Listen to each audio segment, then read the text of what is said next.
DPI Tamil News. Dharmapuri அவையார் அரசு மகளிர் மேல்நிலைப் பள்ளியில் 79வது சுதந்திர தின விழாவை முன்னிட்டு முன்னாள் சட்டமன்ற உறுப்பினர் தடங்கம் சுப்பிரமணியம் தேசிய கொடியை ஏற்றி வைத்தார். பெற்றோர் ஆசிரியர் கழக சார்பில் பள்ளி மாணவிகளுக்கு இனிப்புகள் வழங்கப்பட்டது. இதைத் தொடர்ந்து பள்ளி சார்பில் தேர்வில் வெற்றி பெற்ற மாணவிகளுக்கு பேனா, டிபன் பாக்ஸ் மற்றும் கோப்பை வழங்கப்பட்டது. இந்த நிகழ்ச்சியில் பள்ளி தலைமையாசிரியர் சுதா, பெற்றோர் ஆசிரியர் கழக தலைவர் அன்பழகன், உறுப்பினர்கள் வெல்டிங் ராஜா, குமார், அன்பழகன், காசிநாதன், சுருளி ராஜன் மற்றும் ஆசிரியர்கள், மாணவிகள் கலந்து கொண்டனர்.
Speech Deepa Ranjani 8th B 8th F அடுத்தது 9th standard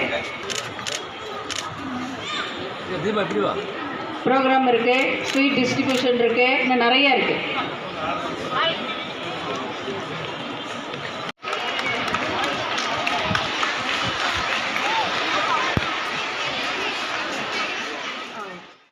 குறுஞ்செய்திகள் உடனுக்குடன் தெரிந்து கொள்ள DPI தமிழ் நியூஸ் சேனலை சப்ஸ்கிரைப் செய்து இணைந்திருங்கள்.